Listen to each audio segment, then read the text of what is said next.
The year is 1582. Pope Gregory XIII sits in the Vatican. His astronomers lay a document before him, a calendar correction 17 centuries overdue. He picks up his pen. He crosses out 10 days. October 4th becomes October 15th. Catholics across Europe woke to find 10 days simply erased from their calendars.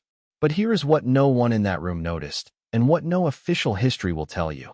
The mathematics demanded 13 days be removed. Not 10. 3 days are missing. And those 3 missing days represent exactly 300 years of human history that the calendar insists never happened. Rome was a civilization obsessed with documentation. They recorded everything: building dedications, legal proceedings, military triumphs, the names of every consul for 6 centuries. The archaeological record for the Republic and early Empire is extraordinarily dense. Statues, inscriptions, aqueducts, forums. Rome left physical fingerprints everywhere it touched. So when historians arrived at the 3rd century crisis, the period between 235 and 284 AD, what they found was almost unthinkable. The record didn't thin out gradually. It collapsed. 26 men claimed the title of Roman Emperor in just 49 years. Most of them are known to us from a single coin type. Not a bust. Not an inscription. One coin. By 268 AD, Rome's currency had been debased so catastrophically that silver coins contained just 2% silver. Almost no major structures were built. Almost no inscriptions survive from most of these emperors' reigns. For a civilization that built the Pantheon, the Colosseum, and a road network spanning 3 continents, this silence is not just unusual. It is archaeologically inexplicable. Unless, of course, the explanation is something far more disturbing.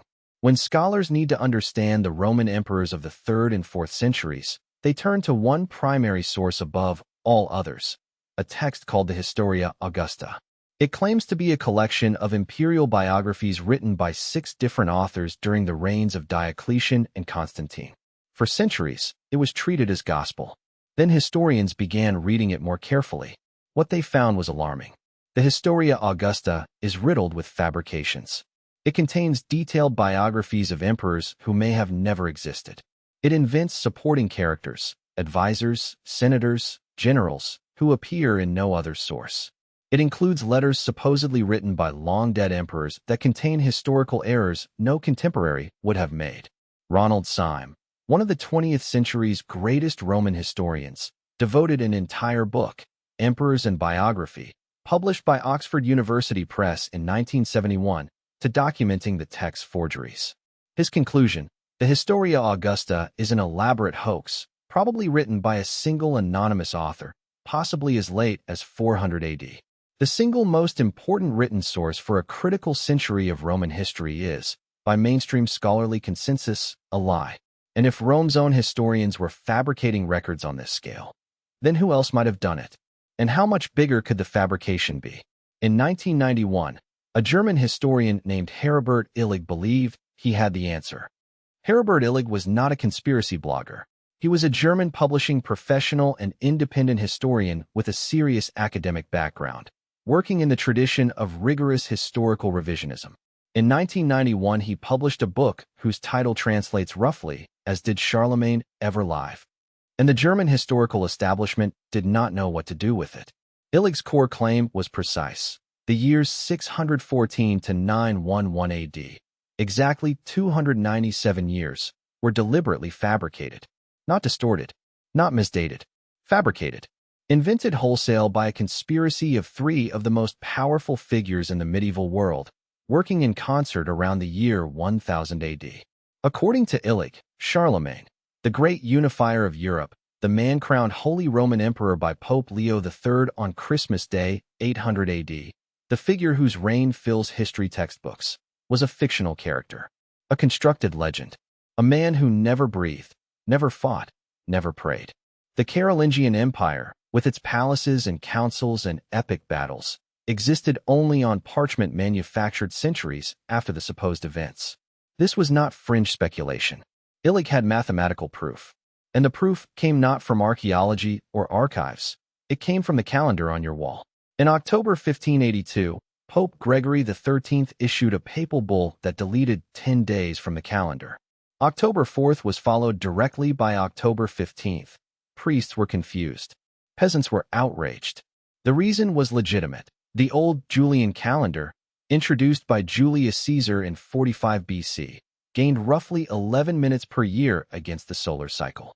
Over 15 centuries, those minutes had accumulated into a drift of more than 10 days, corrupting the calculation of Easter and drifting the seasons out of alignment with the church calendar. Gregory's astronomers corrected the error, but Illig ran the mathematics himself. If the Julian calendar had run continuously from its introduction in 45 BC all the way to 1582 AD, a span of 1,627 years, the accumulated drift should have been approximately 13 days, not 10. Gregory's correction was 3 days short. 3 days that the calendar's own mathematics say should exist, but don't.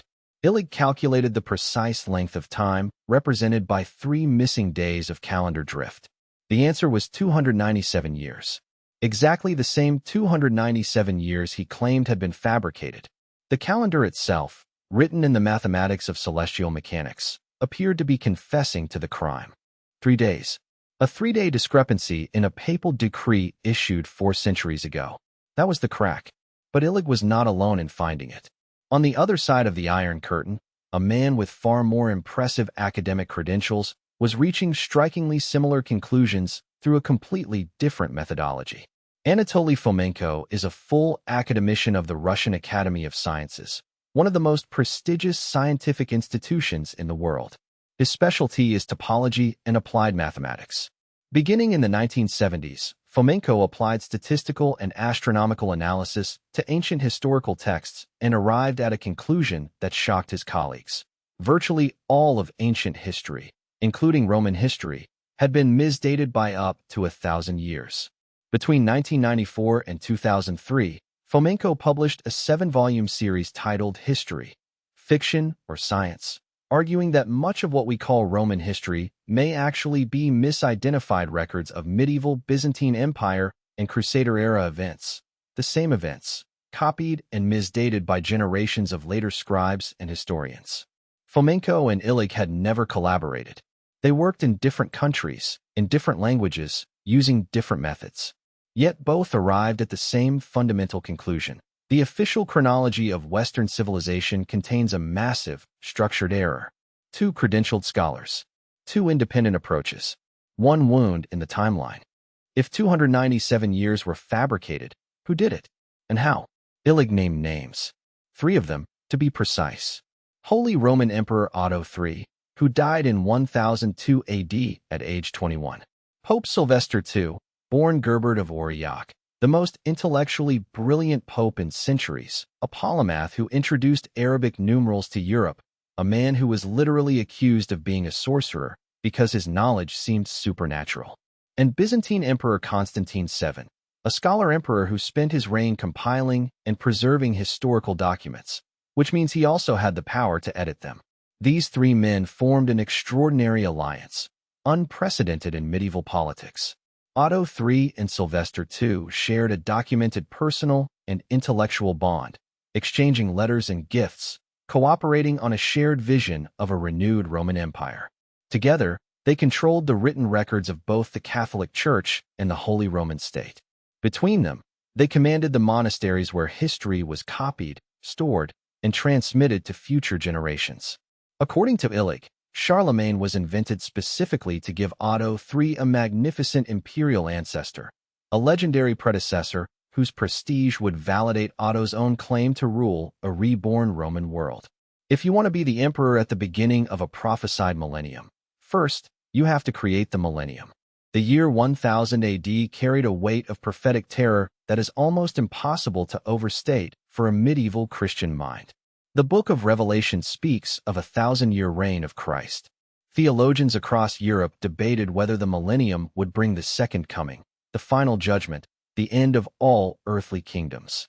Some prepared for death. Others built churches in frantic penance. Entire communities fasted and prayed through the final nights of 999 AD. For a ruler whose legitimacy rested entirely on the idea of divine appointment. The belief that God himself had chosen you to govern. Being alive, crowned, and reigning at the prophesied millennium was not merely symbolically powerful. It was the ultimate claim to authority that no rival could match. Otto III was consumed by this idea. Historical accounts suggest he cultivated an image of himself as the divinely appointed emperor of a reborn Roman world, a man standing at the hinge of history. According to Illig, fabricating 297 years would move the actual year, approximately 703 AD, forward to the prophetically charged year 1000. And the conspirators who controlled the monasteries controlled the records. The calendar was theirs to rewrite. Otto III, they allegedly believed, would stand where no emperor had stood before, at the edge of time itself. And then there is the catastrophe of 536 AD. This is not myth. This is not speculation. This is documented in ice cores drilled from the depths of the Greenland and Antarctic ice sheets by modern climate scientists, physical records that no medieval scribe could have falsified. In the year 536 AD, a massive volcanic eruption, probably in Iceland, ejected enough ash and sulfate aerosols into the stratosphere to block a significant fraction of the sun's light reaching Earth's surface. For 18 months, the sky dimmed. Crops failed. Famine spread from the British Isles to China. Historical accounts from Constantinople, Ireland, and China all independently describe an eerie mystery cloud that turned the sky dark and disrupted growing seasons. Sources on 3 separate continents, with no known contact with one another, recording the same global catastrophe. This is perhaps the worst climate disaster in recorded human history, confirmed in frozen ice drilled from both poles. Now subtract Illig's 297 phantom years. 536 minus 297 equals 239 AD. That places this global catastrophe inside the 3rd century crisis, precisely inside the period when Rome's written and physical record mysteriously collapses. The Justinian plague that followed in 541 to 549 AD, the first bubonic plague pandemic in history, killed between 25 and 50 million people. Inside Illig's phantom window, recorded across the same global sources. A sun-blocking catastrophe that killed tens of millions, supposedly occurring inside years that never happened. The theory is seductive. The mathematics are clean. The conspiracy has named suspects, motive, and method. The archaeological gaps are real. The Historia Augusta really is a forgery. The calendar really does have a 3-day discrepancy. And now a global catastrophe falls inside the phantom window. At this point, Illig's hypothesis feels airtight. So what breaks it? The first blow comes from outside Europe entirely.